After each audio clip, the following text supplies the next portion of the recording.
Yeah, it'll be right after. Why choose Kelly Chevrolet? We offer a wide selection of new and used inventory with a team that guides you to your perfect fit. Our certified pre-owned options ensure peace of mind with warranties and rigorous inspections. Competitive pricing, flexible financing, and convenient trade and services, making your dream Chevrolet a reality. Trust our experienced service team to keep your vehicle in top shape and enjoy free car washes as long as you own your vehicle.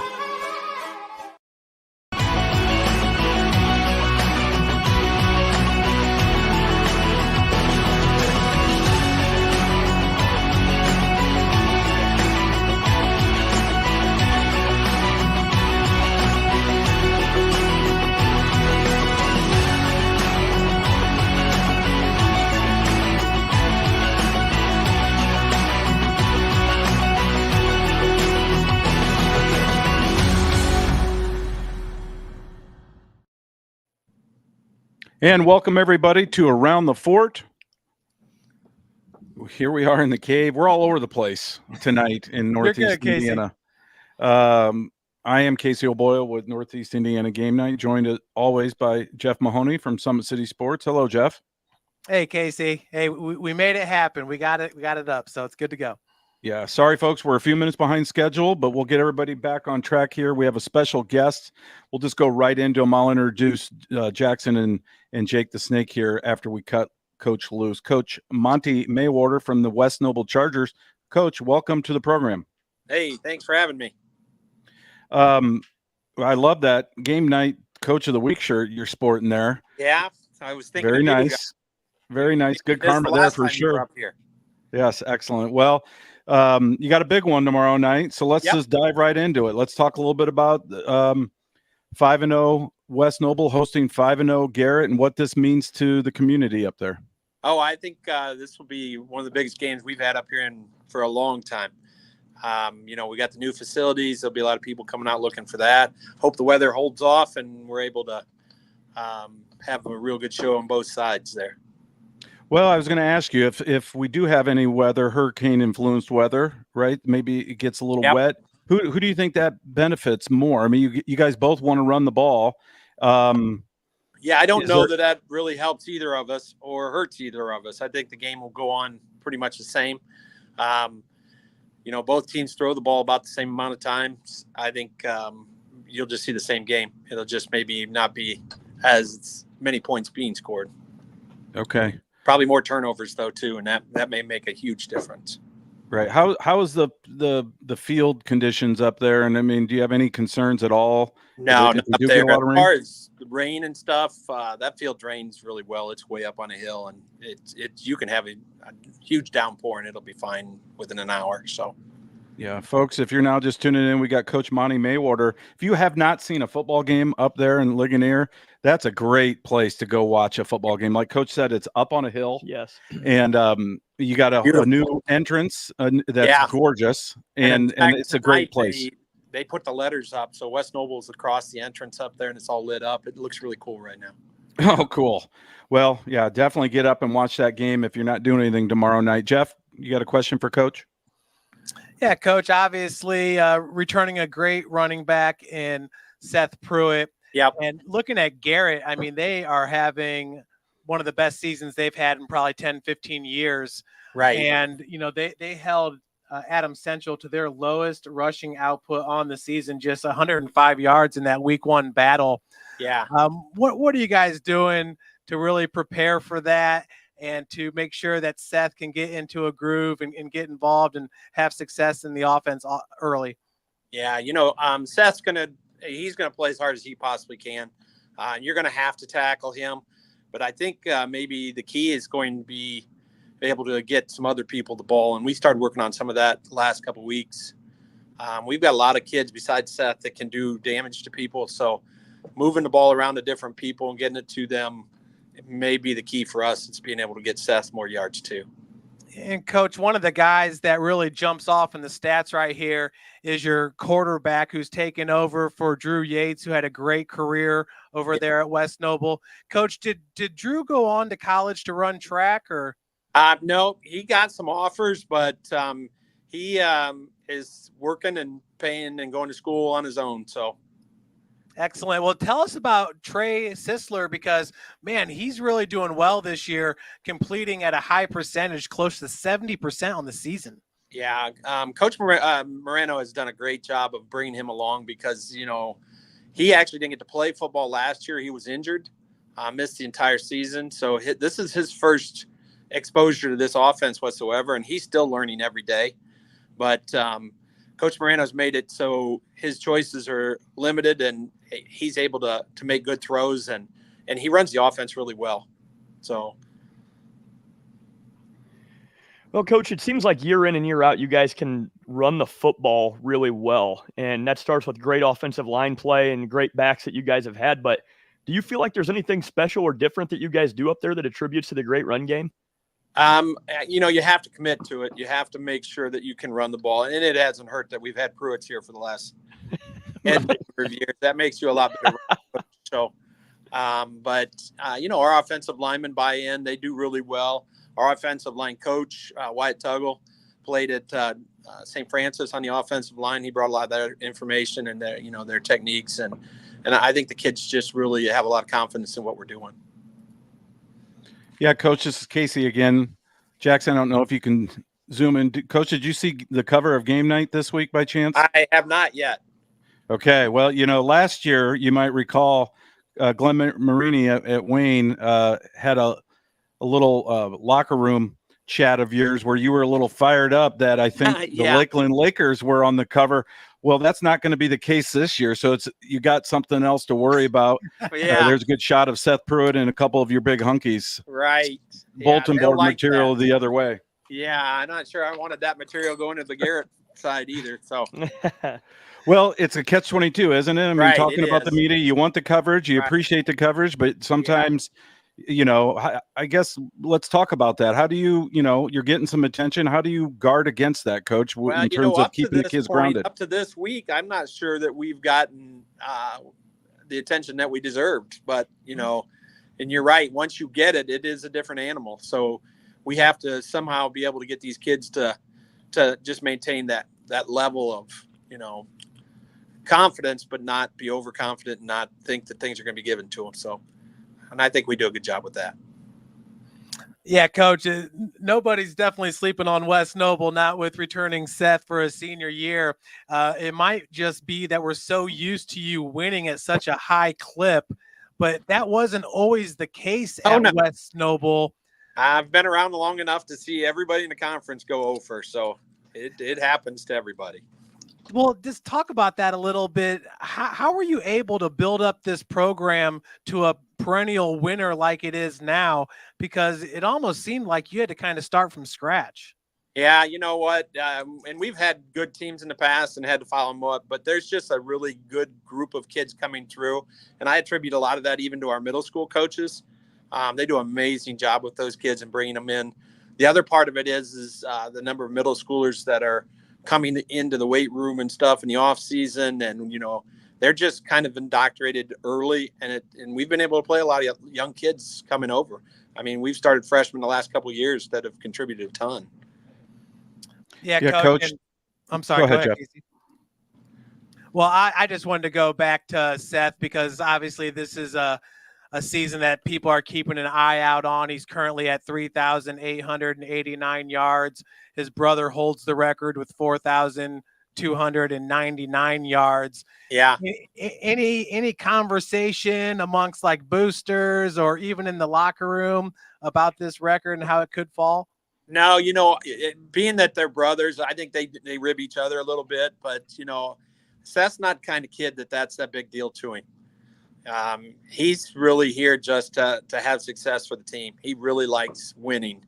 And I think that's kind of contagious with the rest of the kids also. They know he's going to give everything he's got, and they're willing to help with it. So records come with it, that he's okay with that. Well, the fact that, the timing was perfect. The 17 touchdowns, I mean, no one's close to him in the area, and we cover 36 schools, Coach, and 845 yards. So I owe Seth like a breakfast or a cheeseburger or something for helping me out with that, because that made this cover all the easier. Let's talk a little bit about your most famous alum, Glenn Steele. He this past summer as you know, you were there. I was there. Right. Was inducted into the IFCA Hall of Fame. Great honor. Talk a little bit about what he's meant to the program and how he, still kind of has his fingers in things up there. Yeah. So Glenn's senior year was my first year here, and I was an assistant coach, and we got to know each other pretty well at that point. And then he went on and did amazing things at Michigan and then into the NFL. And, he's a kid that we can hold up and show that you can be whatever you want. You're willing to put the effort and the time in. And he has his kids even are going here yet. So he comes and speaks at our youth camps, and, everybody in town still knows who he is and what he accomplished. Well, that's cool. He's a massive human being. He's still very intimidating. Yeah. And he can tell he's so down to earth. Yeah, he really is too. If you ever get a chance to just sit with him and talk, he's got all kinds of stories that you would love to hear. Yeah, I bet his career at Michigan was noteworthy, and then of course 4 or 5, 6 years with the Bengals, I believe, in the NFL. So definitely acquitted himself well, and he was a heck of a basketball player too, wasn't he? Oh yeah, amazing drop step. Maybe the best I've ever seen in high school. Coach, I like to come out of left field and just ask some non-football questions. And Sure. The Charger House, is that the best tartar sauce in America?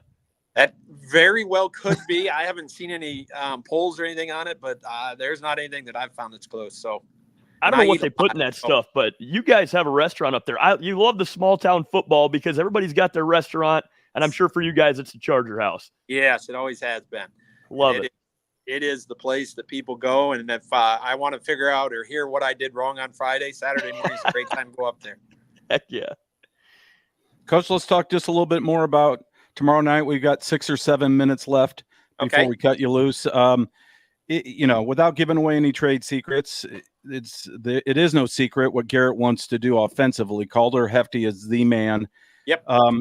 Do you have to kind of limit him running the ball and then make sure he doesn't throw one deep on you, or what's the focus there? Chris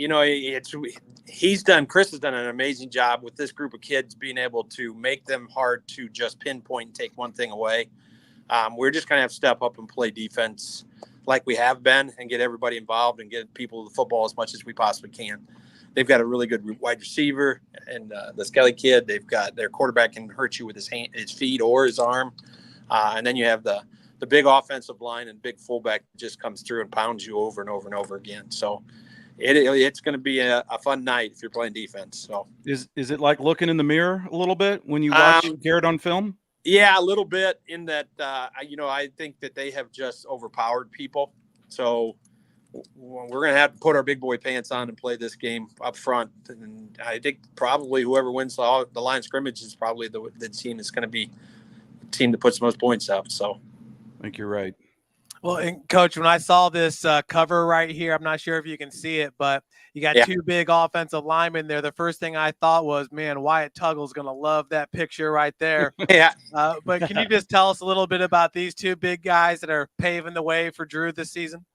Yeah, so that's both Noah Esch and Brooks Rizard, and they are buddies. They've been side by side since they started youth football, and it's really fun to watch them and see how they talk and the things that they are able to be able to do even when they're on the line of scrimmage that makes up for a lot of the coaching mistakes that we make. So we have a lot of confidence in them. I think Seth has a lot of confidence in them, and we'll get to be able to run behind them, hopefully more than one play tomorrow.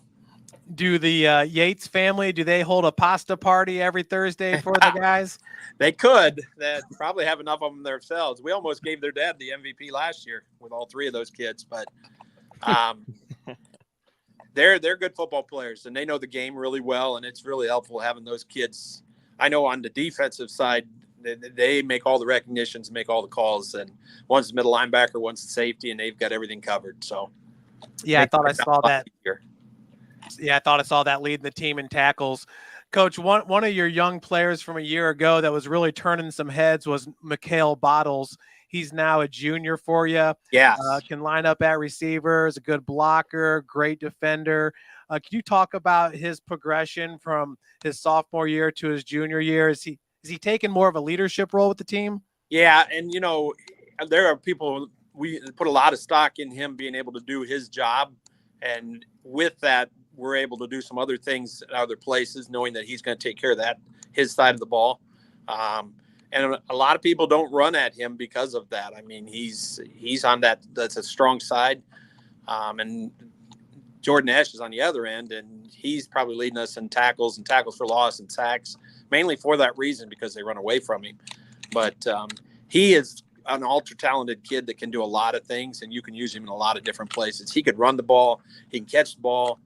I'm not even so sure he can't throw the ball, so we'll see. Uh-oh, that could be foreshadowing of some kind. No. Coach probably just tipped his hand. Well, I was going to say, hopefully you don't have to find out, Coach. Yeah, well, maybe not this week, but well, unless it's a wide receiver pass of some kind. Yeah, he's a smart kid too. I mean, he's a straight A student. He's able to do a lot of stuff. So, and Coach, we got a comment here from Jason Pruitt, right, who said, "Hey, did I hear a Wyatt Tuggle there?" So Jason and Wyatt must have a good relationship. Yeah, Jason's the oldest of the Pruitts. He was here a number of years ago. Been out, graduated, married, kids. So they all still come back though and support their brother. So. Coach, we just got about a minute and a half, 2 minutes left. I'm going to put you on the spot. You've been there. How many years have you been head coach? 26. 26. Okay. Over a quarter century. Do you have a timetable on when you're going to step down or I always tell people I don't make that until after Christmas, because there's a lot of seasons where it'd be easy to step away right off the bat. Well, I'm sure. My wife thinks I'm a junkie, and I always tell her that there's this one kid that, I just think I need to stay, make sure he makes it through, and then the next one shows up. So probably as long as I can, as long as I feel like I'm still contributing and able to help these kids succeed. So, and as long as I can keep my coaching staff together. What a great answer. Coach, you're doing great things up there, and congratulations on, again, a fantastic season. And thank you so much for taking the time to join us on Around the Fort. Yeah. You guys do a great job. Keep it up. All right. Thank you, Coach. Yeah. Bye-bye. All right, Jeff, why don't we take a short break and relieve our bladders, and we'll be back in 1 minute. White Shoes Kelly Chevrolet. We offer a wide selection of new and used inventory with a team that guides you to your perfect fit. Our certified pre-owned options ensure peace of mind with warranties and rigorous inspections. Competitive pricing, flexible financing, and convenient trade and services, making your dream Chevrolet a reality. Trust our experienced service team to keep your vehicle in top shape, and enjoy free car washes as long as you own your vehicle.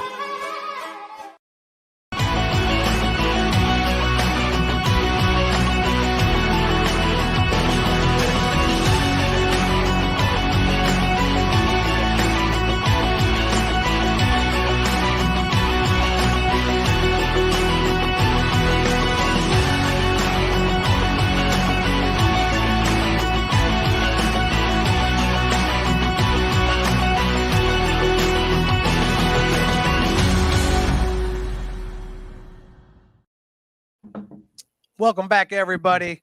Jake the Snake's getting into position, but man, if I wasn't going to be at Spooler Friday night, Snake, this is where I would want to be, right here.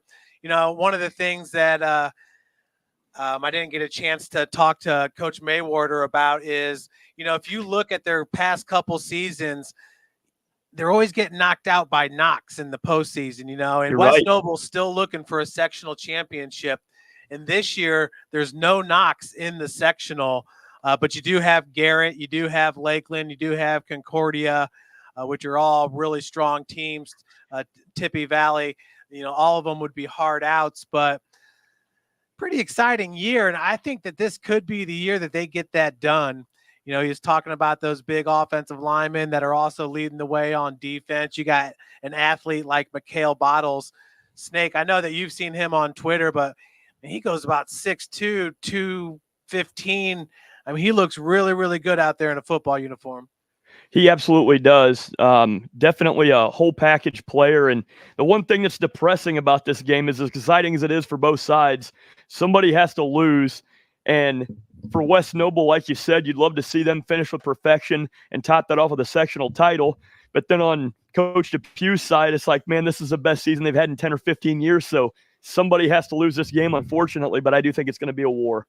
Yeah, and definitely one of those games that Jeff, that you can't help but root for both teams. Like right. Yeah. Jake alluded to. You really are pulling for both teams, and in which case you just want a great game, right? Yeah, that is the truth right there. You want to zoom in here real quick, guys, on this. This is the helmet. It's not in the greatest condition, and doesn't have matching stickers, but that's okay. Coach hooked me up with this, Coach Mawhorter, before the banquet, and Glenn Steele autographed this for me. So nice. A little West Noble memorabilia down here in the cave. And I was kind of pressing Coach about his retirement just so we can get him down here in one of those legacy interviews, because I think he would really get a kick out of all the memorabilia and the helmets and stuff down here. So, Coach, if you're still watching, thank you for this and for joining us again tonight. Great interview, though. And I'm glad we were able to sync that up, because I think that was really fun for folks that are watching at home. All right, let's jump into the rag. Go ahead, Jeff. He didn't bring you the helmet with the SMU Mustang on there? Well, no, I've got that one behind Snake. It's up. Okay. It's up there. He gave me that one too. I love that SMU Mustang. I don't even understand. He told me the backstory on that last year. I've already forgotten. It's got like pancakes on it too. I thought maybe it was the like horse patties, but they're actually pancakes. And it's fantastic. I'll just say that it's fantastic. Yeah, I'm pretty sure whenever they made that change, the senior class wanted it, and he agreed with it. And right, how was that? Yeah, no, it's really a cool helmet. Before we start, again, let's reintroduce, pretend like almost like at the top of the show, we got Jackson Geiger over here doing a fine job engineering. And then to my left is Jake the Snake Smith, and he's got something special he wants to talk about real quick, Jeff. Yeah, so big game at Columbia City this weekend. And for all you CC folks, Friday night, make sure you wear your green. The 88 Foundation is dedicating this game as mental health awareness at Columbia City. The 88 Foundation is pretty sweet. That's the number of a Columbia City player who lost their life recently. And that was Brody Barker, a former Columbia City player who Jackson and his family knew really well. So I just think it's important that it's really cool that this foundation is highlighting that. Columbia City Football Boosters shared that, running around screen printing, is selling these shirts with the part of the proceeds are going to go to that foundation and support of mental health awareness. And, football is great because there's so much more to it than just the actual players on the field. And I was talking to our athletic director at Indian Springs the other day at the middle school. And when you start thinking about it, and you have cheerleaders and you have the band and you have all, your student section and all the people that come to the game. And even if you're not a player, the folks that come and watch those games, how interactive everybody is with each other, how exciting it is on a Friday night. And I'm hoping that we can kind of open that up to think about more of what's happening in the hallways, in the classrooms and at home, with just being nice to each other, having love for one another. And I think the 88 Foundation does a great job of that. So wear green to Columbia City Friday night, and let's take care of each other out there. Amen to that. So well done, Jake. I know that this is close to your heart, and certainly Jackson as well, and the entire community. Suicide, yes, has impacted every community, every school in our coverage area, all across this great land, and things have been hard for all people, but especially young people. I think these last 4 or 5 years, and your message of reach out to people, love one another, just be a decent human being, because you never know when you might lift somebody up and pull them out of maybe a tough spot. And if you are having issues or trouble, reach out, talk to a family member, a friend, a coach, a teacher, and get some help. There are resources out there, and there's always a brighter day ahead. And so well done. Thank you for sharing that tonight. Jeff, do you want to echo anything there? No, I just couldn't agree more. Everybody's on social media. I'm on social media. Like, it's part of work. It's part of football teams, athletic departments. And there is a lot of trash on social media that just gets thrown in people's faces. It's almost like you can't avoid it. And, now that this Diddy stuff is coming out, you kind of see that these. Did he say Diddy? He did. I'm just joking. Go ahead. So I'm just joking. We knew the Diddy reference. I was the over under was, whether it was you or Jake. I couldn't tell who was going to make the first Diddy reference. Oh, Go sorry ahead, about Jeff. that. Sorry. My point is, some of these influencers, some of these Hollywood types that put out negative material, but it gets likes and views. They're not cool, man. I agree. Not cool at all. And it's so hard. And as a parent, it's really hard to govern and kind of keep an eye on that stuff with your kids. And, and like you said, Jeff, as adults, we find ourselves, filtering through different things. And a lot of it is garbage. And yeah, well said, guys. Let's jump into the rag if you don't mind. We'll just spend a second on the cover. Fun cover. I love all the color there. Again, Taylor did this one this week in Hammer Time. It was fun to get two big hunkies with their belly showing for sure. And Seth Pruitt, 17 TDs, 845 yards. Like I said, the timing couldn't have been better. So really, it worked out really well for us at game night. And then, of course, player of the week, Dylan Creel. What a game he had last week. Do you agree with that, that he was player of the week, Jeff? 100%. In that game right there, he looked like the best leader, like we've been talking about. And Riley Biddle, man, just had the game of his life, best game of his season. So I know we'll get more into that. Yep. But Casey, I love Hammer Time. Most people might think, yeah, you're hammering down this brick wall right there, but it's MC Hammer, baby, too legit to quit. Yes, for sure.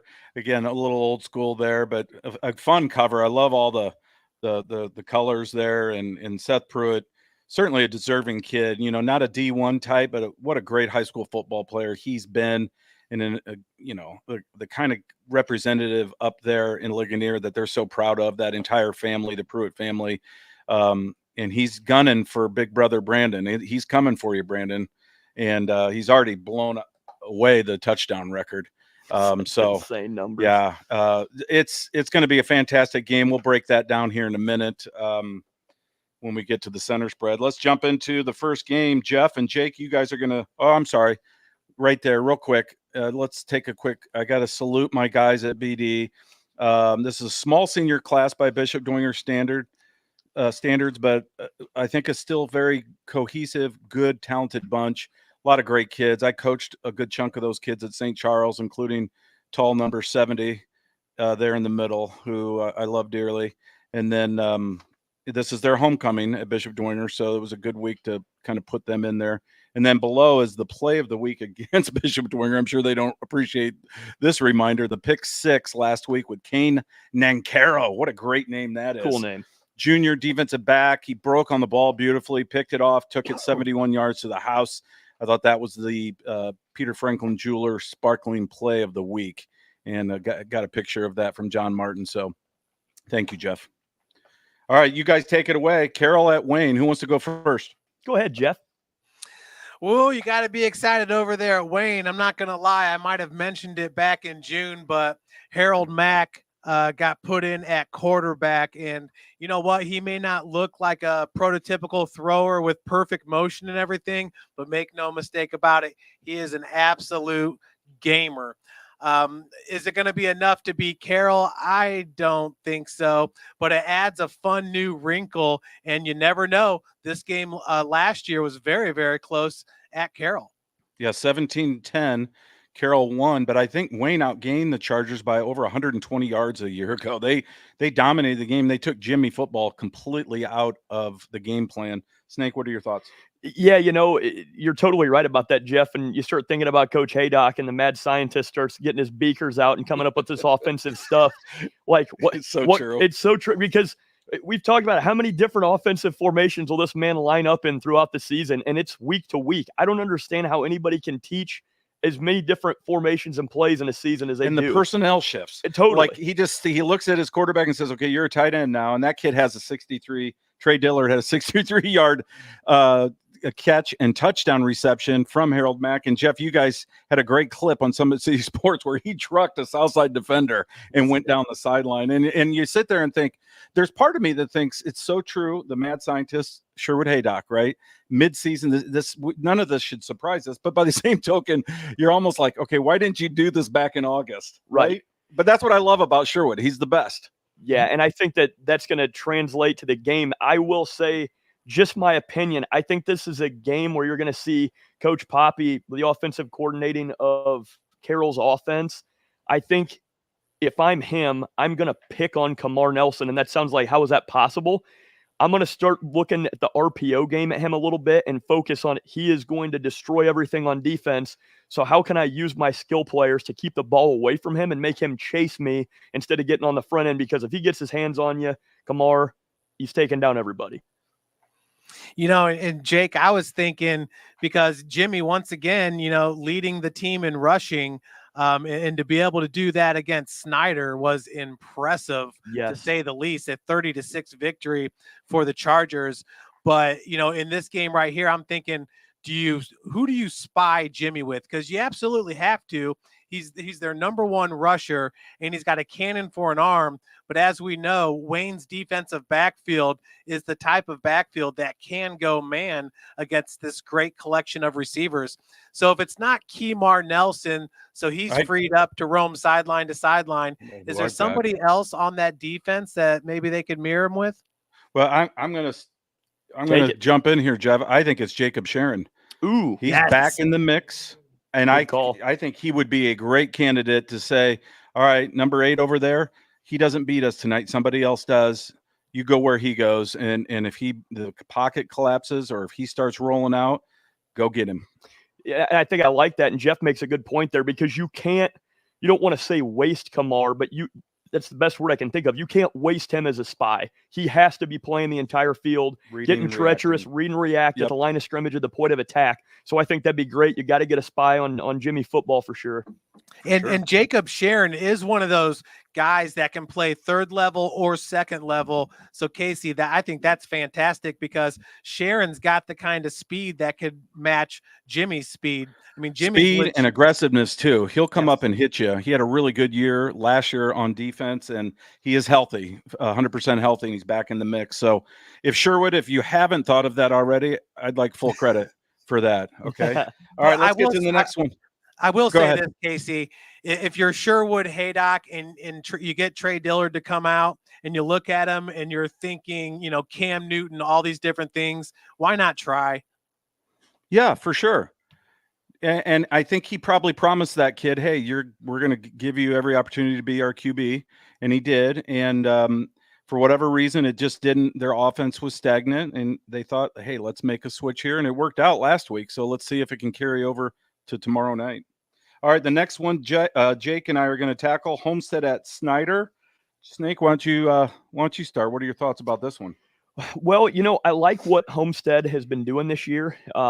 One thing I will say, though, watching the majority of the game last week with Dwenger, I think that Snyder defensively is going to have an edge here with how they're so attacking downhill to the football defensively.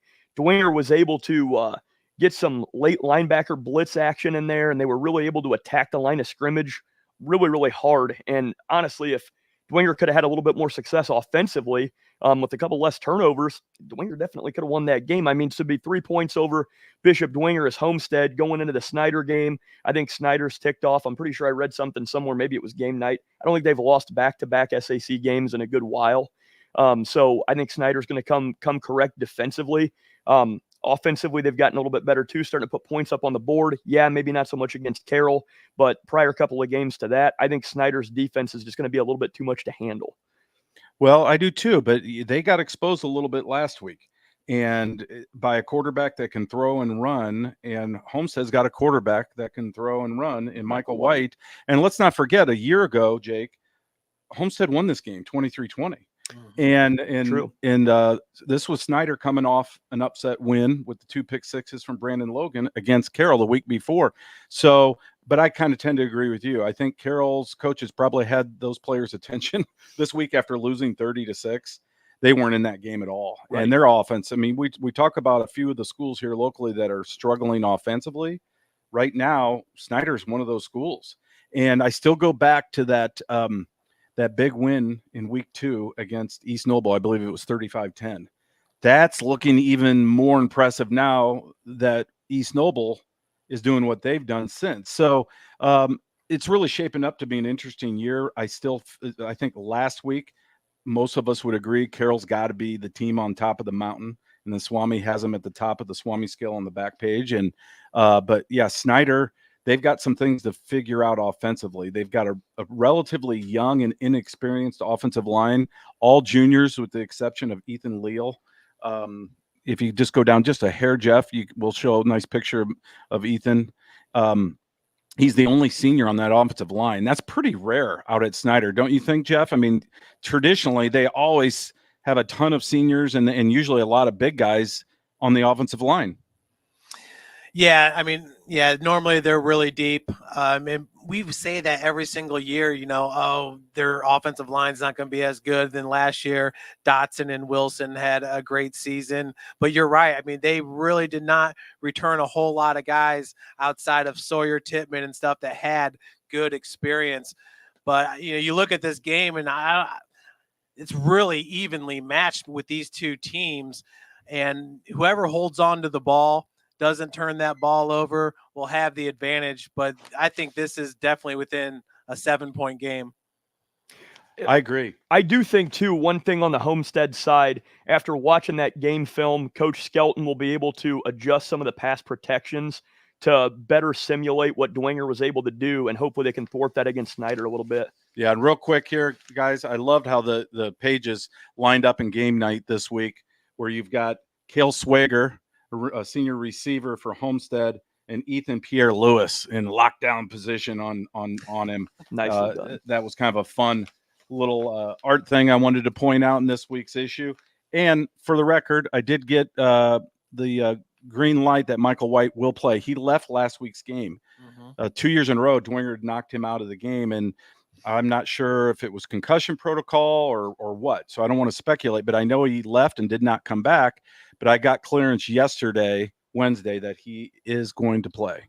So that's good news for Homestead. And not only that, but we saw that Sam Stewart was in the backfield last week. He had 3 carries, and one of the balls was snapped over his head, so that's why he had negative numbers. But Swager, they can put him in at Wildcat.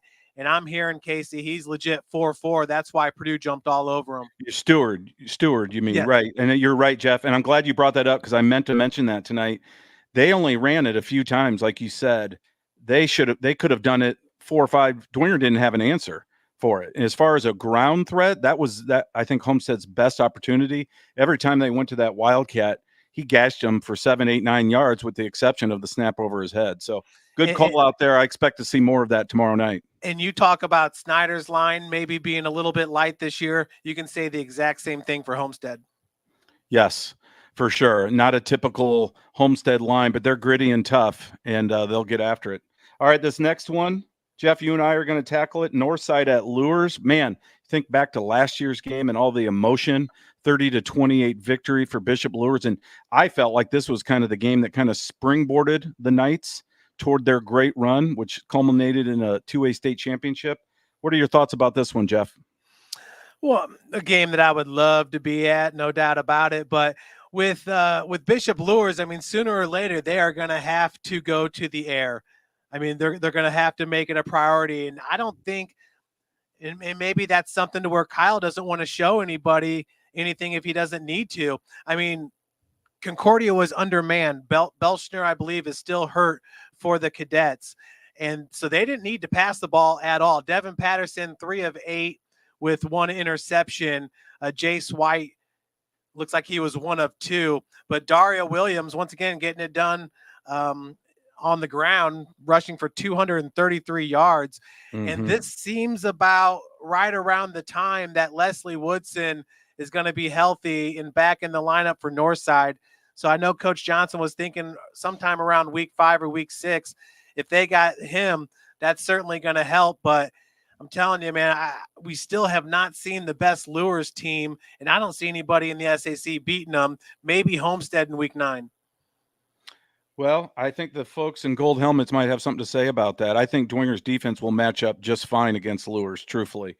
But again, that's a week or so away. So we'll talk about that one a little bit more in a week or so. But I agree with you. Lures is playing at a high level. And I couldn't agree more with you that for them to, I think, really become the team they want to become, they have to throw the ball more. And it's kind of funny to think about Kyle.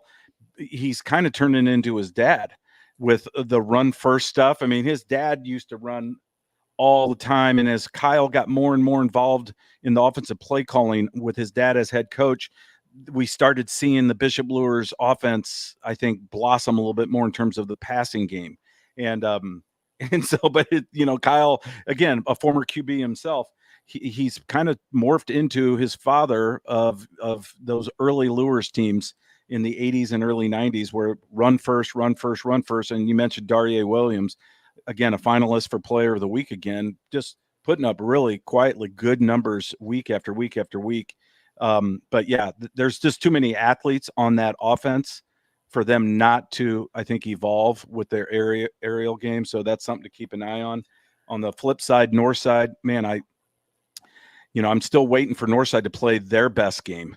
Last week they won 29-22. They didn't play particularly well. A couple of mistakes early on, and they found themselves behind. Credit Northrop. They were, gritty and scrappy and found a way to, compete in that game. But Northside, they need to put together a complete game.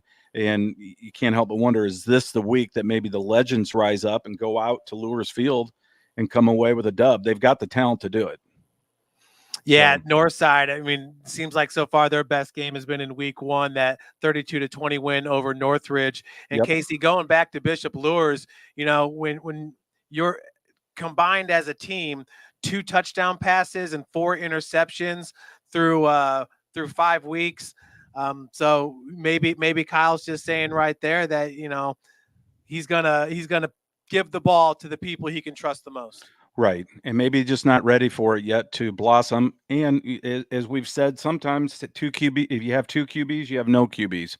And sometimes that works at the high school level, and sometimes it just, you can't get that consistency, when you're juggling QBs. So perhaps they'll settle on one. Devin would probably be the one and move forward. But if not, they're still winning a lot of football games. So kudos to the coaches and the players out at Lures. All right, Northrop at Dwinger. This is homecoming out at Shields Field.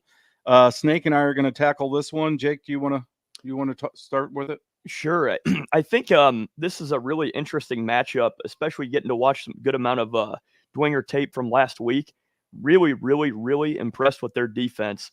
Like I said, I think at the linebacker position, and that's coming on the inside and off the edge. Delayed blitz game, they're ferocious, they're hard hitting, and just kind of leafing down through game night. Not to get too far away from this game, but this is a team that kind of almost reminds you of like a Concordia in the fact that they may only have 3 or 4 wins on the regular season, but I don't know that there's another team that I'd be more afraid of playing in Sectional 19 than Bishop Dwinger right now. And you look down at their schedule, Brownsburg, Moeller, they win at North, and then you've got a Carroll and Homestead loss. They barely lost to Homestead. That's back-to-back 6A powerhouses that they played against, and now you got Northrop. I think Northrop has the skill position players, but still hasn't been able to prove that they can play great defense this year. At the quarterback position, they've been banged up. I don't know if Callison's going to be able to be a full go. I know Don LeRae Reese has been banged up through the season. Like I said last week, and I stick by it, I think that they are missing a trench monster that can play the line or the backer position to lead the defensive troops like a Jelante Hinton.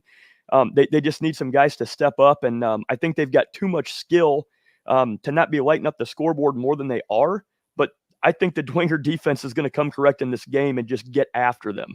Right. I mean, I think that it's going to be a defensive masterclass. Couple quick names here. My son Cole is kind of that closest thing to a Jelante Hinton at linebacker. And then Marcus Logan there is a 2-way guy, a fullback defensive lineman. Those are some tough kids, some pretty good football players, but they don't have enough of them. And yes, neither of them are a Jelante Hinton type. I mean, he was a 4-year starter, I believe, 3 years on the all game night team. Very accomplished wrestler. We know what a dominant force Jelante was for the Bruins. And to your point, Jake, they missed that on both sides of the ball. So just a couple of thoughts real quick about the Saints being on homecoming.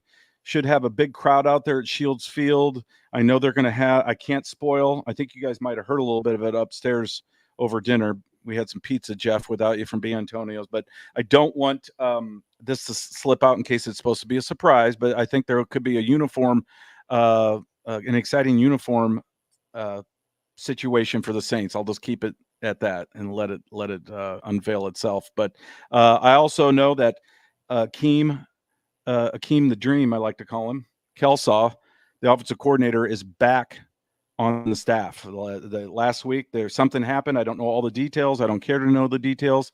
But my understanding is he and Coach Garrett had a good sit down, and he is back. And I think that's so important for that offense. I think Coach Garrett needs somebody there in his ear with a passing mindset, because Coach Garrett wants to run the ball. I think there's no surprises there. Anybody who knows the man, they know that they want to line it up and just pound you.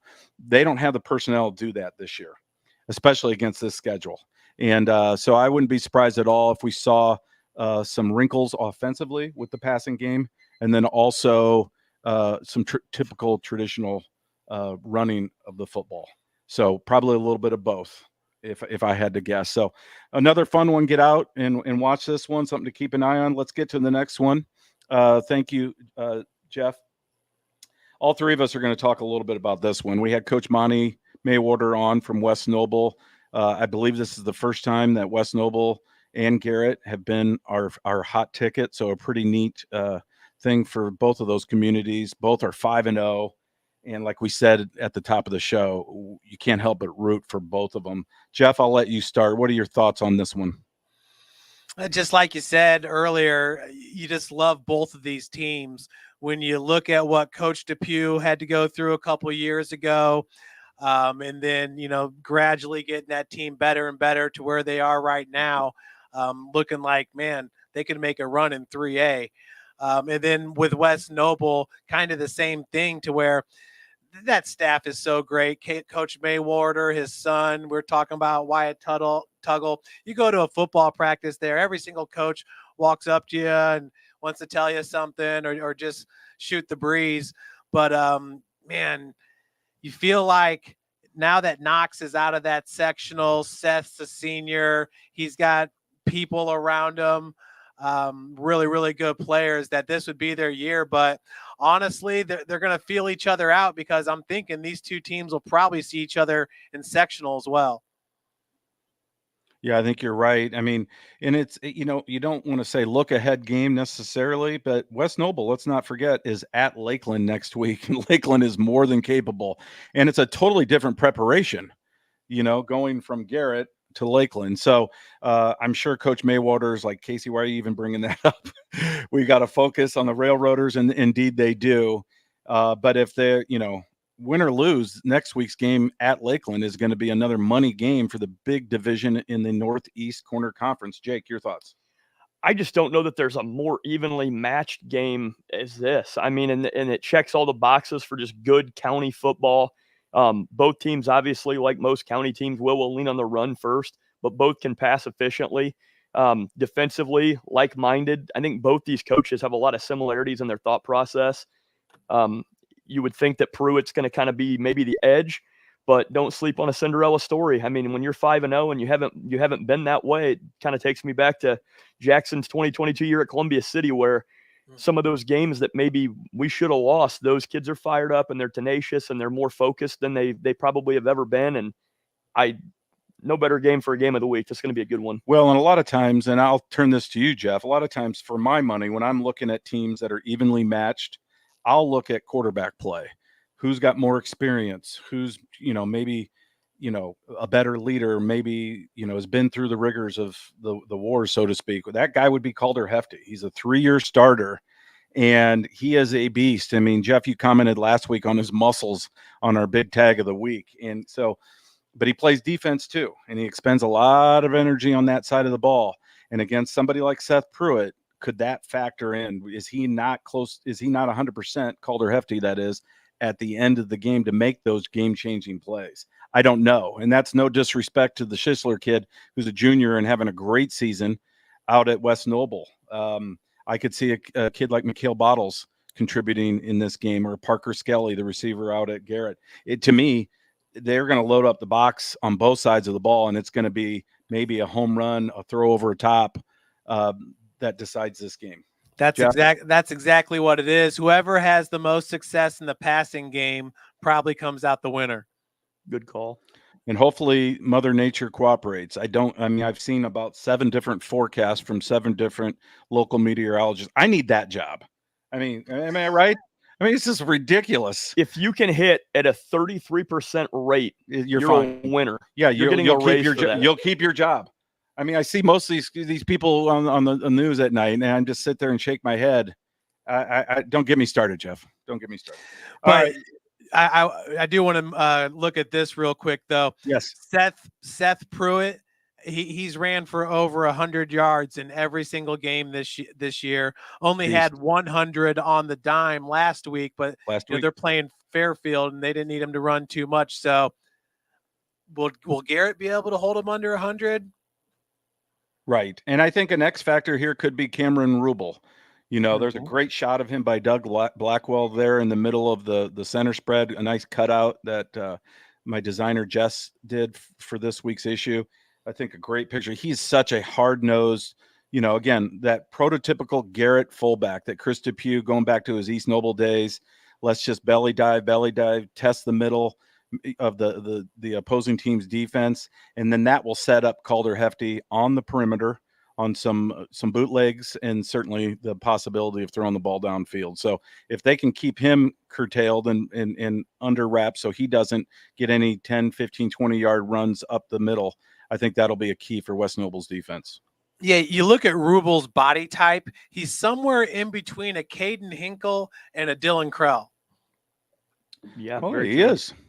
He's a big boy. No, he is a big boy, but that's a good kind of a good dual comparison for sure. But a lot of good art there. Some, Tegan Klaus and Nate Wells, the middle linebacker. He's also a left tackle, Nate Wells, a slender fellow. I know a slender offensive tackle here in my household. And then you've got Aiden Hunt. That kid's an animal. I love how he plays. Jordan Eash is having a great year. You talk about an all game night type watch list person. It's Jordan Eash. He's got a lot of double-digit tackles for loss, 5 or 6 QB sacks. So this is going to be a fun game. I'll have my ears open all night long. All right, let's get out. Next one, Concordia at South. Jeff, you and I are going to tackle this one. I know you guys are covering this game. I'll let you start.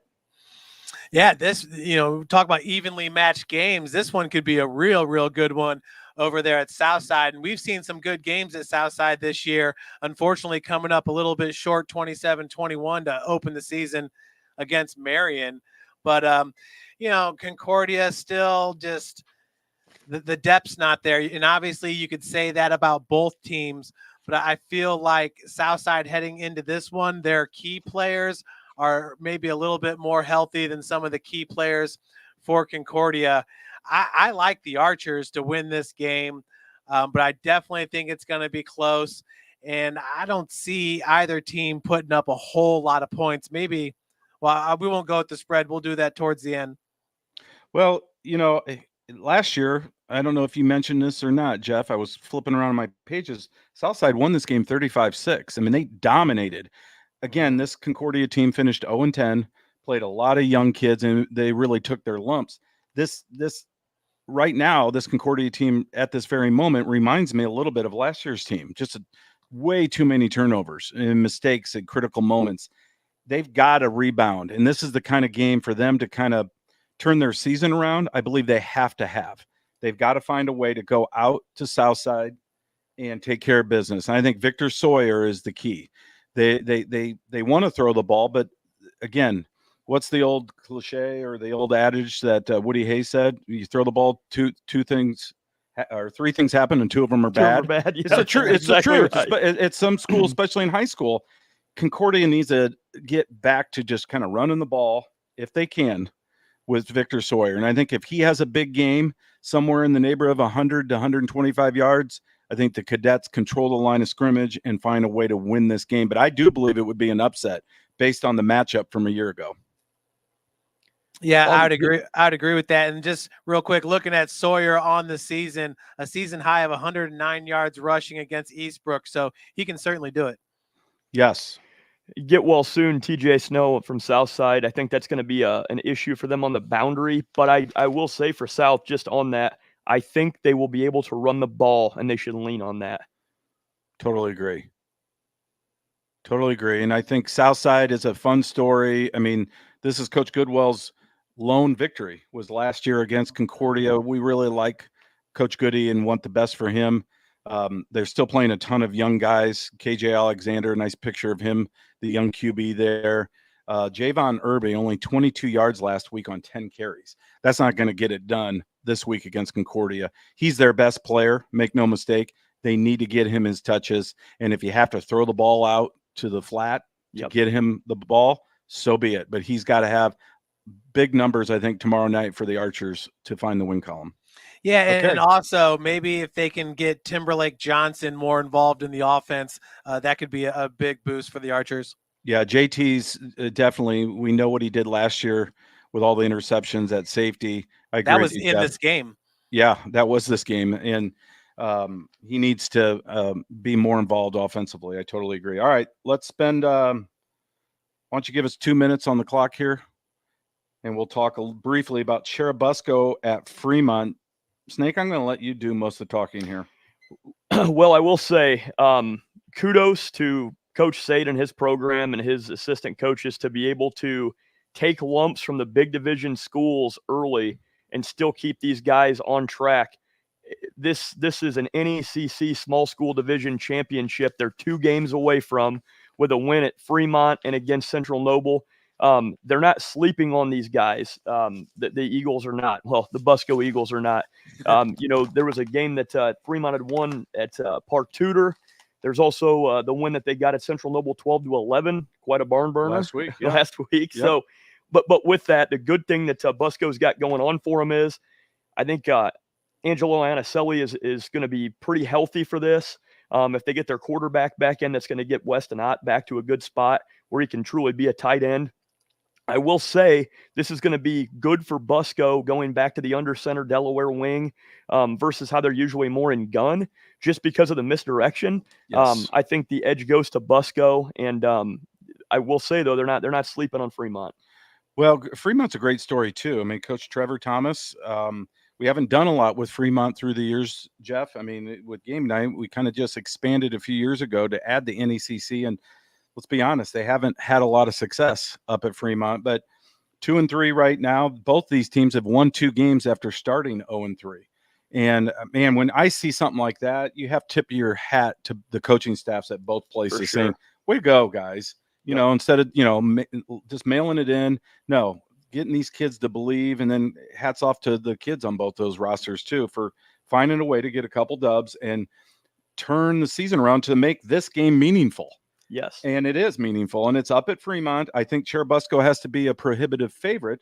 But that being said, I like what Coach Trev's guys are doing. I just want to shout out real quick the starting offensive line. He wanted to mention these guys in game night, and we did. Jackson Foster, Nevin Bloom, Jonah Pentecost, Brady Verdine, and Connor Sharrow. Nice. So hats off to you guys. I believe they might be all seniors. Yes, they're all seniors. That's awesome. At a small school like that, that's almost unheard of. We talked about Snyder having just one senior at a big school playing 6A football, and here we have tiny Fremont with 5 senior starters, and they're paving the way. So if they can run the ball, those Eagles in Fremont could shock the Busco Eagles, but we'll get to that here in a minute.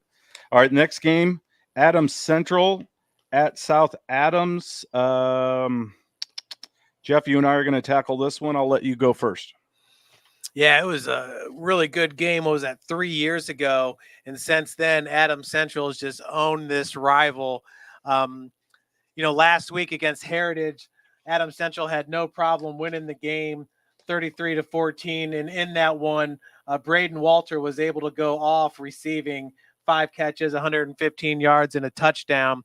So we all know Titus Lehman, along with McKean, that's one of the most potent quarterback receiver duos in Northeast Indiana. So I think that they're going to have a little bit of success, but I would imagine that Coach Mosier and the Jets are going to be able to, limit those guys in the passing game to probably under 200 yards like they did with Tagulis last week. But the rushing attack with Heiser, Roach, and Hershey, their numbers just keep getting better and better as the weeks go on. Yeah, good point, Jeff. And yeah, Adam Central's owned everybody the last 3 years except for Indy Lutheran, right? I mean, they've just been awesome. And this shouldn't come as a surprise. They had that week 1 loss against Garrett. And at the time, I don't think any of us really knew how good Garrett was going to be. I mean, we knew they were going to be better based on their postseason run they made last year and the guys they had coming back. But I don't know if any of us thought they'd be 5-0 and with some of the blowout wins they've had this year. So that ends up not being a horrible loss for AC. And to be honest, if the two teams played each other right now, it might be a totally different game, especially with AC, kind of debuting a new QB in the Roach kid. So the Flying Jets are flying high. I think they're, again, a big-time favorite to take out their rivals in South Adams. But Coach Mosier, I mean, you got to be careful here because they're both Mosiers, right? One with 2 S's and one with 1. But Coach Grant Mosier down at South Adams does a great job. And we wrote in game night this week, even though they want to throw the ball with Titus Lehman and Derek McKean and some of those other athletes, make no mistake, that in many ways is a ball control passing offense. And just because you're getting a pass attempt doesn't necessarily mean that you're airing it out like some of those passing teams of yesteryear at South Adams. So they don't necessarily have that personnel this year. They can hit some slants and some little outs and some screens and things like that and keep the ball away from AC. Maybe they hang. And I think the Flying Jets are just too good in the trenches, and that 3-headed running monster that Jeff mentioned will be the difference. All right, guys, let's talk New Haven at Columbia City. I'm going to shut up for a little bit and let you guys talk about this. Jake, why don't you start? Well, I've got breaking news on this game, fellas. Oh my gosh. Yes, this is wild, mind-blowing stuff. I'm talking to the Fuller boys, Stratton, senior, younger brother, 8th grade, Lewis, their father, St. Francis stud. We're talking on the sidelines, and he's told me that they're coming out in this game in air raid offense, 5 wide. We're no more running the football. This is April 1st? This is April 1st. Okay. I'm kidding. There is going to be a heavy dose of a run, and it is going to be running all night. And I think the comment that Coach Shearer made in here is perfect. This is a tough offense to stop, and it's run first, and then they can get a lot of counter and boot action off of that and pass the ball effectively. Just hearing the scuttlebutt around town and around the school, the Eagles are tired of hearing this that we hear every year, that we're going to win 5 or 6 games in a row, then we're going to die off. And usually this is about the time when things start to get a little tough for Columbia City. And I just think that this is one of those years similar to 22 where that's not going to happen. I truly feel like Columbia City, even against what I said earlier on, I questioned the offensive line a little bit to see how they gel. And man, these guys have turned into monsters. They're playing tough for each other. I think the Eagles are going to be a load to take down. And you look at the depth of running backs that they're able to go with. I mean, as soon as Parrish gets tired, they've got Fazio. As soon as Fazio gets tired, they'll go QB keep on option. They can go back to superior depth with Adkins, Meineke. I mean, they probably have 6 or 7 guys that can genuinely carry high school football level at this point. And then as soon as you start bringing those backers down and your edges start creasing in, they're going to go over the top. You're going to get Fuller and Faust. And I think with Faust being on the team this year, it opens up Fuller more opportunities to lose the double team, and it just makes them that much more effective. But I can tell you they're not sleeping on New Haven because we've had our issues with them through the years, similar to Norwell. And the way that had New Haven finish that Norwell game, Norwell was up, was it 25-0? And then they come back to 25-22. Sorry, I talked for 4 minutes there. But I think that New Haven is going to come correct in this game, but I think Columbia City has a point to prove. Jeff, we're going to give you a little time here too. Go ahead. Yeah, no, they're going to – Columbia City is going to be nearly flawless out there, eating up the clock. So New Haven's going to have to make the most of what they can with Dominic Wallace, Jamarcus Turner, Aaron Hoffer in that passing game. You know, quietly, the offense has been pretty solid over there at New Haven in Coach's first year, Coach Vance Shear. But so Simpson, Navion Gibson, I think Gibson is out right now. I think so, yeah. Simpson's carrying the load right now with the running game. Yeah, so this is not a good game to have less depth going into because Columbia City is loaded. They are, but I can't help, and we alluded to it. Again, I'm not putting the curse on my Whitley boys here because I'm double team down here in the cave tonight, Jeff. But if there's an 0-5 team going against a 5-0 team in the state of Indiana, I'm just saying it's because of the way New Haven does things. They were close last week. And remember, they were down early 3 touchdowns last week, and they fought back and lost a heartbreaker at the Courtyard against Norwell. Speaking of which, Norwell was the B. Antonio's team of the week. They got some pizza this week, and they were very happy down there. But don't you put that evil on me, Ricky Bobby. Don't you put that evil on me, Ricky Bobby. I'm just saying, if there's an 0-5 versus a 5-0 where it could happen, this is it. Because New Haven's ability to run the ball, as long as they don't have silly turnovers. DJ Simpson is a legit stud. He had 213 yards a week ago. If he has a 150-plus yards performance in this contest and they can move chains, you got Jesus Diaz on defense, Charles McGrant. I mean, they've got some players. Oh, the Hoffer kid, I'm just saying, I'm not predicting it, but it wouldn't shock me at all if that happened. One tip of the cap, I will say, when the coaching search found the way that it was so late that Coach Boer had left and exited to take the job, I think, up at Angola as the AD, I said that if New Haven is going to do it right, they need a young coach. They need energy. They need somebody that these younger guys are going to buy into, and I think they picked the right guy. I agree. It's Vance, and he's going to do a great job. You know, every week, you know, after one tough loss after another, he's respectful. He's a gentleman. He gives me great information without me chasing him down, and he is the right guy. There's no doubt in my mind. Jeff, you want to put a bow on that one? I agree with everything that you guys just said there. And yes, the 2 interior defensive linemen, I definitely think that's going to help them. But once again, I'm going to go with my original take here. Columbia City, just too strong. What about Cash? He's a beast. I mean, I love the quote from one of Jackson's boys. From Coach Fox said, quote, dude, he calls him dude. I love when a coach speaks the language. Dude is one of the nastiest and most relentless guys we have had on any of our lines, including Jackson Geiger. Actually, I added that word. But no, pretty cool. What a great quote and a fun picture. And he insisted on wearing his helmet too. How great is that? Love it. All right, let's talk a couple spotlights. I just wanted to mention Gary there from Norwell. He had a big game last week for Norwell, and again, they were the B. Antonio's team of the week.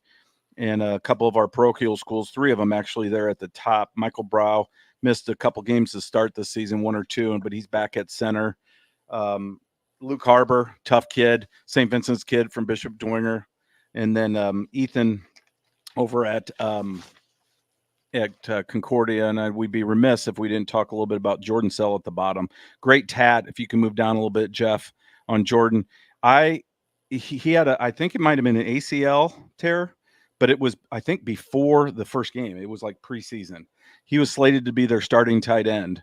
And great kid. He was a lot of fun at the photo shoot. He was a transfer from Northrop last year, I believe. And but I'm hearing now from him that there's a chance he might be back for sectionals. And I would love to see, anytime a kid loves the sport as much as Jordan Sell does, you want to see him get a chance to play their senior year. So I'm pulling for that kid for sure. All hair team. Well, you know what? That might be resurrected next week. I'm just saying, I don't mean to tip the cap to next week's game night, but I'm kind of leaning towards an all hair issue. We'll see, Jeff. And I can't believe I've never heard of the movie Woodlawn, which is Gary Riley's favorite movie. Have you heard Jackson's chiming in, even though he's been muzzled. He every week this sweet kid asks for a microphone, and every week I tell him, not yet, young man. You just keep engineering. You just look handsome over there, and you're in charge of the clock. But he loves the movie. So it's the kids, right? Is it a kids movie or a young person? No, not really. It's a Christian football movie. Christian football movie. Yeah. I believe in West Virginia. Well, there you go. We'll have to look into it. I will say this: a lot of those senior spotlights, a lot of the movies, Jeff, are from our era or their dad's era. It's like Back to the Future and that kind of stuff. Goodfellas. Ben Kirchhoff from Lures, his 2 favorite movies were Goodfellas and Good Will Hunting. I'm like, yeah, you might as well just had your dad fill it out. I'll tell you, Casey, unless it's a Christian movie, they don't make good movies anymore. Well, that's part of it.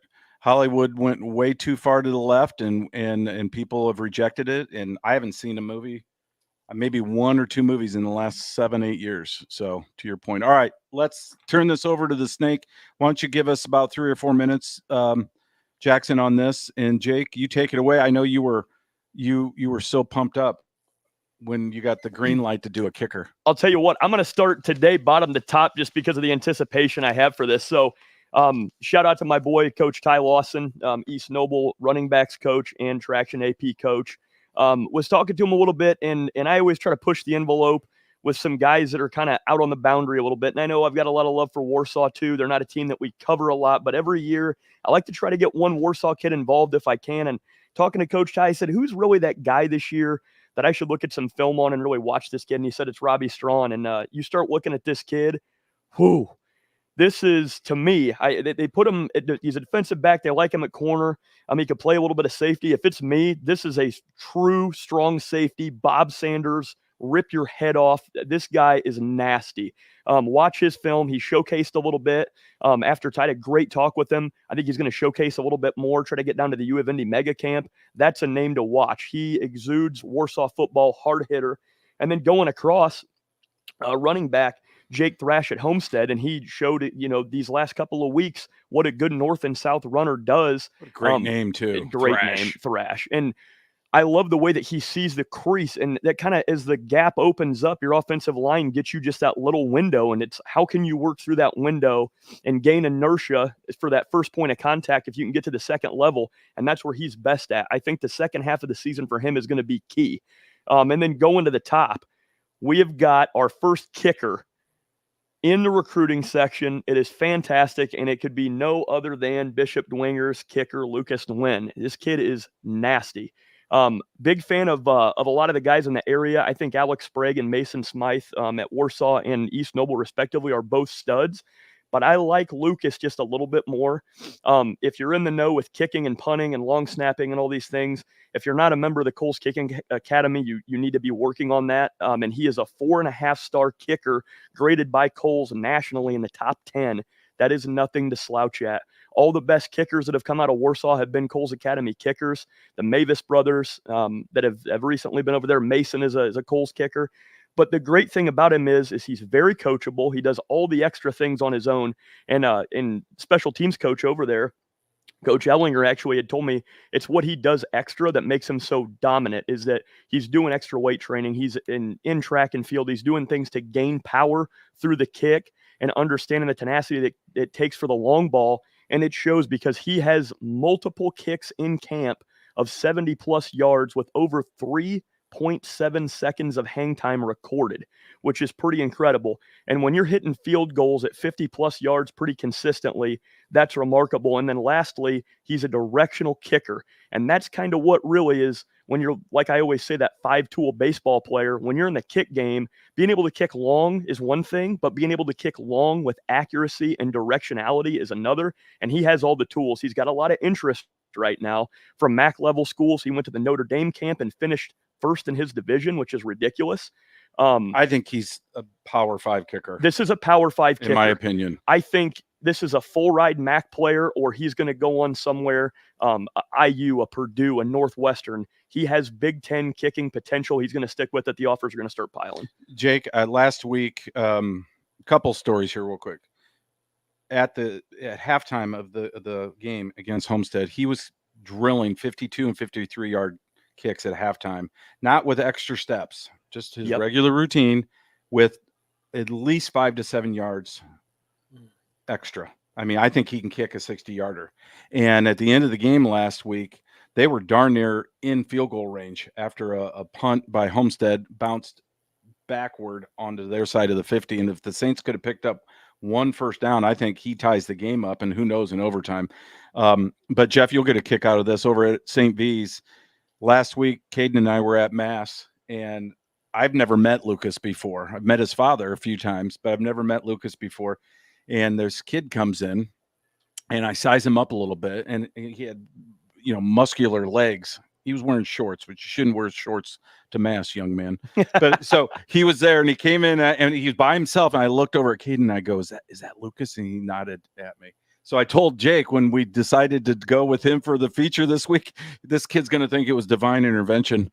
That it's because it's the first time I've ever seen him, and so I just thought that was a funny story. But this kid is the real deal. He's a lefty too.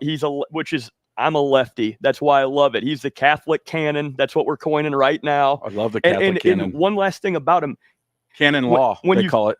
I always attribute kicking a little bit to like golf and baseball, and you hear good hitters, you can hear the ball explode off the bat. And when you watch somebody like, if you're not big into golf, you like watch Tiger Woods or Phil Mickelson when they're looking for a finesse shot, and you can hear him swing the iron with such finesse, you can actually hear the ball sound perfect coming off that club head. Exactly. And he gets power and it explodes off his foot. And this kid is the real deal. Yeah. It'll be fun to see how things open up for him here in the next few months. All right. Let's talk a few picks. Let's do about 3 minutes on this. We're going to do a kind of a fast food delivery on the Swami picks. And I'm just going to tee you guys up. Guys, keep your replies to a minimum. Don't make fun of the Swami. All right, Jeff, I'm coming to you first. Carol at Wayne. Swami says Carol by 21. I think that game's going to be a little bit closer just because of the athleticism in the defensive backfield. And yeah, if Sherwood can spy with Jacob Sharon, I think that would help them immensely. Well, if that works out for him, I want some credit for that. And I'll take a free meal or a case of beer, Sherwood. All right, Jake, what do you think? I like it. Carol by 21. 35-14, something like that? Sounds about right. All right. Coming back to you, Jake. Homestead at Snyder. Swami says Snyder by 7. Too many? I feel like it is. And it's just a gut. I don't really have a good reason for it. I think Homestead is just nasty. I still think Snyder has the edge, but I'm going to say by 4. Jake or Jeff? Yeah, Snyder by 3. Okay. I think it's going to be a close game. I think the Panthers prevail. They have Brandon Logan, and Homestead doesn't. All right, Northside at Lures. Swami says Lures by 14. This was a tough one for the Swami. He had a hard time sleeping last night, coming up with a spread for this game. Jeff, is that too many or not enough? Where does a Swami sleep? Like on a cloud? Sometimes. It just depends where the magic carpet drops him off. Lures by sometimes a cloud. Lures by 14. Actually, let's go Lures by 10. Okay, so pretty close. What are your thoughts? I kind of agree with Jeff. I think 10 seems like a good number there. I think Lures has the edge. 31-21? Yeah. Something like that. Northside's going to score, right? I mean, they're just too athletic and too good. Can they avoid the mistakes, right? Last year, I think they had, I want to say 16 penalties over 150 yards in penalty yardage, and that's why they lost 30-28. They clean that up. This could be upset alert, in my opinion. All right, Northrop at Dwinger. Jeff, coming back to you. Swami says Dwinger by 33. He went with Jesus's age. I'm going to say a little bit less. I mean, Dwenger's definitely wanting to make a statement here, and Northrop does not like to get popped in the mouth. And that Dwenger defense is everything that you guys have said. They're ferocious. They're really, really fast. But I'm going to go Dwenger 25. Okay. Within a score, what do you think, Jake? I like the Dwenger by 33. I'm blown away by the defense right now. I think they're going to start getting traction in the second half of the season. And the special teams are pretty good. Special teams are top we tier. Just talked a little bit about their kicker. So we'll see. It's homecoming. If the Saints can do a little bit more offensively, they need to throw the ball and they need to kind of get that offense moving in the right direction. They'll be a really tough out in the sectional. All right, guys. Garrett at West Noble, the hot ticket. Snake, I'm coming to you first. Swami says West Noble by 2. I don't even want to pick this game. I know. It hurts my heart. There's a lot of guilt. Can they tie? Can they just call it a tie? Man, I'm with you. I like West Noble by 2 as well. Those are kind of, that's almost Garrett's color. They're maroon. That's in there. Could that be, maybe it could be a little telling. I still think West Noble has the edge by a couple of points. Okay. The run game's too good. Jeff, what are your thoughts? This is the year of the Depew. I'm going with Garrett by 3. Nice. Okay. It's going to be a great game. And that's a fantastic place to watch a football game. I've been up there one time for a game, and I would totally love to be there tomorrow night. All right, guys. Concordia at Southside. Man, this is another tough one. Knowing what Southside did a year ago, they're going to be amped up to repeat that effort. They won 35-6. Swami says upset special though. The Cadets by 1. Jeff, your thoughts? I got Southside in this one. I just feel like Concordia is a little bit too banged up here. Southside with a nasty taste in their mouth. Remember, they're just now getting off their gauntlet where they had to face Snyder and Carroll in back-to-back weeks, and then Harold Mack at quarterback last week. So they're really itching for some success in front of their home crowd. Give me Southside by 2. Okay. Snake. Coach Goody, I'm sure you've got a great game plan, but if you're listening, you get in that pistol, full house, my guy, and you run quarterback power read to the inside, Southside by 7. Okay. Well, then that concurs. Then it would be an upset special then if Concordia would wind up on top. All right, Cherubusco at Fremont. Snake, I know you love the Eagles of Busco and of CC, but right now we're talking Busco. Swami says Cherubusco by 23. How disrespectful to the Eagles of Fremont. I'm not going to – this is way too many Eagles, and I'm not going to go off on a tangent about how Columbia City was the first Eagles because we were, and Busco should actually be the Terrapins. But anyway. The Battle of Talons. Fremont Eagles, come on, man. It's not even on the same wavelength. People that think Fremont could win this game, I don't think that's the case. 23, awesome. Maybe more. Okay. It's the Talons will be tangling. Talons tangle. How about you, Jeff? Big game by Angelo, the running back over there for Cherubusco. They're on a roll right now. Fremont probably, I don't think they're going to have the personnel to slow them down. So I like what you got right there. 23. Keep on the winning. And I love that, Jake. The Cherubusco Terrapins. That makes all the sense in the world. They literally have an entire museum about how they found an oversized turtle. Turtle Town. You're not the we Eagles, change guys. Nicknames all the time. Why can't we do this? It's Turtle Town. That's what they call it. Look, I love Busco, but you guys aren't the Eagles. Change it. What do I got to do? All you have to do is find some kook up there that's offended by Eagles and get a petition started, and then we'll rework it. Let's get that on done. this. You could be the kook. All right. They got turtles painted all over. There's turtles everywhere up there. I mean, Jake saves them. He sees them on the side of the road. He's a turtle saver. That's true. All right, Adams Central at South Adams. Jake, coming back to you. Let's take a deep breath here for crying out loud. Adams Central by 35, running clock midway through the third quarter. Yes, no? Why do we even put Adams Central on? Yeah, 35, fine. 50, who cares? They're going to win by 35 plus every week, it seems like. Okay. It's not even fun anymore. All right, fair enough. But they do have one loss this year. I mean, come on. I'll give them that. All right. How about you, Jeff? Does this sound about right, 35? Yeah, I'll go a little bit less than that. Let's say 32.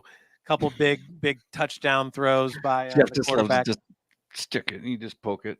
All right, New Haven at Columbia City. Coming to you, Jeff. Swami says Columbia City by 28. Yeah. Jackson's pointing up. He thinks it's going to be more. I'm telling you, I'd be on upset alert. Turnover too early. And DJ Simpson turns into OJ Simpson. Watch out, people. Hey, the last time New Haven came into Columbia City rattled off 3 onside kicks. Fair enough. So 28 not enough or too many? I like 35. I like a running clock. Okay. Snake. If Gary Parrott's listening and he gives out like free French fries for every Columbia City touchdown, it could be more than this. But I will say 28 seems fair. Big G's. 28 seems fair. Oh, the cheeseburger at Big G's is fabulous. I sometimes drive out of my way on business just to make sure I stop by Big G's for a cheeseburger. People. All right, the undercard, real quick, guys. Both of you pick one game on there where you think the Swami is crazy. Anything, Jeff, jump out at you? Huntington North by 12. You think that's too many, or DeKalb's going to win? Yeah, I could see DeKalb taking that game. Okay. All right, that's your call out there. What about you?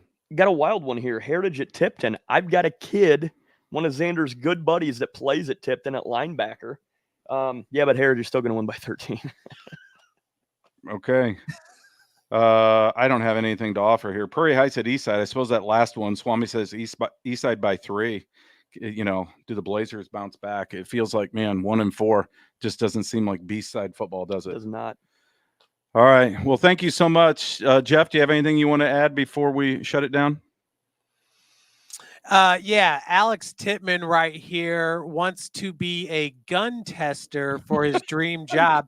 So yeah, I can see that. That makes a lot of sense. Is that Jack's son? No, that's I don't know his dad's name, but well, his big brother is the one that's playing in. Yep, that's Jack's son. Looks That's just Jack's like son. him. Yes. So Jack Jr. is at where's he at? Southern Illinois or Illinois State. Illinois State. Thank you. Yes, that's his little bro, and he's a tough kid. He's again another one of those seniors, another one of those leaders on that defensive side, and they've got a great junior class and some sophomores contributing too. But they get after it on defense. Definitely. So they're pretty good. Yeah, good call. Those senior spotlights are fun. Yeah, we could sit and talk about those all night. I crack up at some of the answers that come in every week. So thank you for pointing that out. All right. Well, for Jeff and Jackson and Jake the Snake, great call out on your deal there, folks. Thank you. Wear your green out to Columbia City tomorrow night in support of this worthy cause. I am Casey. We will see you next week. This has been Around the Fort. Good night, everybody. White Shoes Kelly Chevrolet. We offer a wide selection of new and used inventory with a team that guides you to your perfect fit. Our certified pre-owned options ensure peace of mind with warranties and rigorous inspections. Competitive pricing, flexible financing, and convenient trade and services, making your dream Chevrolet a reality. Trust our experienced service team to keep your vehicle in top shape and enjoy free car washes as long as you own your vehicle.